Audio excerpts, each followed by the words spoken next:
क्या वाकई ईरान उसके नज़दीक है, या जैसा कि कहा जा रहा था ईरान के पास 60% जो है एनरिच्ड यूरेनियम है?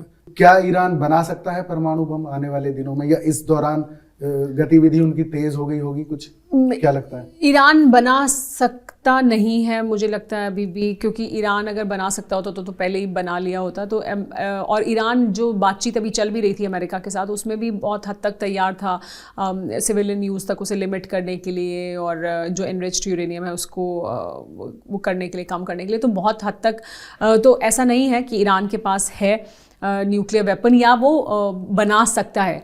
दूसरा ये कि जितने हमले अभी हो रहे हैं ईरान में, जिस तरह के हमले किए जा रहे हैं, ये पॉसिबल भी नहीं है। और जिस तरह के एयरबोर्न अटैक्स किए जा रहे हैं ईरान पे, मुझे नहीं लगता अभी ईरान के पास ये पॉसिबिलिटी है कि वो अपना प्रोडक्शन हथियारों का भी बढ़ा पाए या बना पाए।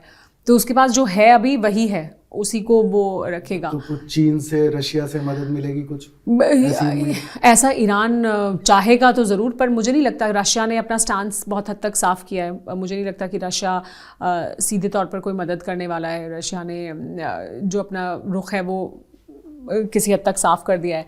चीन ज़रूर समर्थन कर रहा है खामेनेई को लेकर भी, जिस तरह से उन्हें मारा गया उसको लेकर भी चीन ने सवाल उठाए हैं और कहा है कि ये नहीं होना चाहिए था। सपोर्ट भी कर रहा है। चीन को लेकर कुछ खबरें हैं भी कि पहले भी चीन से बहुत कुछ लिया है उन्होंने। जब ये शुरू हो गया था कि युद्ध होगा या युद्ध जैसे हालात बन रहे हैं, तब भी उन्होंने बहुत कुछ चीन से लिया है, और उसको लेकर कुछ अलग अलग जानकारियाँ भी हैं कि चीन की तरफ से सप्लाई उन्हें कुछ किया गया है। लेकिन अब आगे कितना सप्लाई होगा, क्योंकि युद्ध में टिके रहने के लिए तो यही है ना, किसकी सप्लाई चेन ज़्यादा बेहतर है। आपके पास हथियार है, लेकिन देखिए ईरान के पास तो जो है ही। आप दूसरी तरफ भी देखिए कि अमेरिका के पास हथियारों की कमी नहीं है। डोनाल्ड ट्रंप कह रहे हैं कि मेरे पास हथियारों की कोई कमी नहीं है, मेरे पास तो इतने हथियार हैं कि मैं इंडेफिनेट लड़ सकता हूँ। लेकिन उसके बावजूद वो अपनी टॉमाहॉक मिसाइल अब इस्तेमाल नहीं कर रहे हैं। ऐसा नहीं है। अमेरिका के पास भी आपके पास जो हथियार हैं, अगर आपके पास टॉमाहॉक मिसाइल है तो टॉमाहॉक को वापस बनाना ऐसा नहीं है ना कि आज हमने कहा और कल बन गई। मतलब इट विल टेक टाइम, उसको प्रोडक्शन में आने में टाइम लगेगा, बनाने में भी वक्त लगेगा। तो वो, और दूसरा आप एक एक्टिव युद्ध लड़ रहे थे पहले से यूक्रेन में। आप ऐसा भी नहीं है कि आप बाकी जगहों से सब हथियार यहाँ इकट्ठा कर लेंगे। तो आप ये ऐसा इतना आसान नहीं है। सरफेस टू एयर मिसाइल्स जो हैं, जो डिफेंस सिस्टम में हैं, जो इजराइल के पास है, अमेरिका के पास है, वो भी अगर एक सर्टेन पॉइंट के बाद एग्जॉस्ट होने लगेंगी तो वो अब पिक चूज़ कर रहे हैं। वो हर मिसाइल को नहीं गिरा रहे हैं या हर ईरान के अटैक को डिफ्लेक्ट नहीं कर रहे हैं, इंपॉर्टेंट अटैक को डिफ्लेक्ट कर रहे हैं, लेकिन अपनी मिसाइलों को वो भी सोच समझ कर, मतलब उन्हें भी लग रहा है कि अगर ये लंबा चलेगा तो हमें किस तरह से अपनी रणनीति बनानी है। तो वो अपनी मिसाइलों को, अपने हथियारों को, तो अब वो अपने हथियारों को का बुके उन्होंने बड़ा कर दिया है।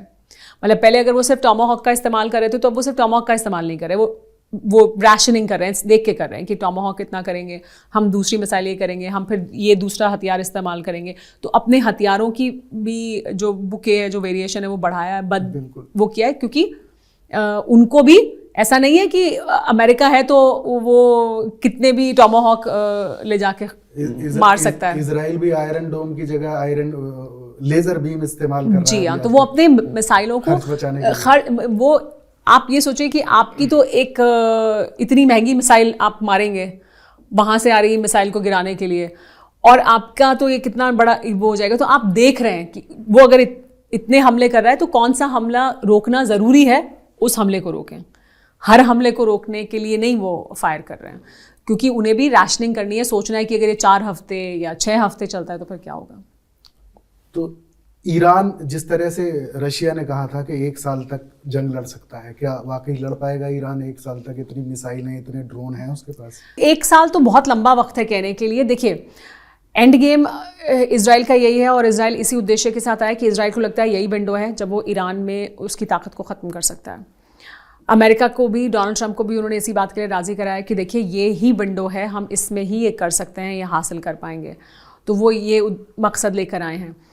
ईरान को ख़त्म करना इतना आसान नहीं है, क्योंकि ईरान के पास एक स्ट्रैटेजी है, एक रणनीति है, उनकी बहुत डीप डाउन तक उनकी जो हायरार्की है वो मौजूद है। तो वो ख़त्म इतनी आसानी से नहीं होगा। उनके पास ताकत भी है, ऐसा नहीं है कि इतनी आसानी से ख़त्म हो जाए। तो वो मगर उनके पास हथियार ऐसा नहीं है कि वो इनडेफिनेट लड़ सकते हैं। तो अभी तो कहना मुश्किल है, लेकिन हाँ अगले और हफ्ता 10 दिन 1 महीने में और स्थिति साफ होगी कि क्या होने वाला है। अच्छा, लेकिन मगर एक सवाल और लोगों के जहन में है कि ये जो टॉप लीडरशिप खत्म हो गई है, तो अब अगर सुलह की बात भी हो तो किससे हो? नहीं, ऐसा नहीं है। अब तो देखिए, अब ये अभी उनके पास काउंसिल है, 3 सदस्य हैं जो फैसले ले रहे हैं, उनके पास एक सिस्टम है। अगर नहीं भी अगला सुप्रीम लीडर इलेक्ट होगा तो ये 3 लोग हैं जो हर फैसला लेंगे। अब नेक्स्ट लीडर की भी बात हो ही रही है, मुश्तबा खामनेई की बात हो रही है कि वो आ जाएंगे। मुश्तबा खामनेई खत्म हो जाएंगे, दूसरा आ जाएगा, तो उन्होंने एक बना रखा है, उनका एक सिस्टम है कि ये नहीं होगा तो ये होगा। तो ऐसा है नहीं, they will elect a new supreme leader, वो नहीं आएंगे उसके बाद दूसरा आएगा। तो अभी तो उनके पास है कि वो आगे तक बात कर सकते हैं। यानी फिलहाल तो जंग थमने के हालात नहीं है? नहीं, फिलहाल थमने के हालात नहीं है। अमेरिका ज़रूर ये चाहेगा कि जल्द से जल्द ख़त्म हो, लेकिन अमेरिका जहाँ पर दाखिल हो चुका है वहाँ से इतनी आसानी से निकलना संभव नहीं होगा और ये लंबा चलेगा। तो बहुत बहुत शुक्रिया आपका, आपने बहुत सलीके से और बहुत अच्छे से एक्सप्लेन करके मुझे समझाया, और उम्मीद है आप लोगों को भी समझ आया होगा। देश और दुनिया की तमाम बड़ी खबरों के लिए देखते रहिए TV9 भारतवर्ष।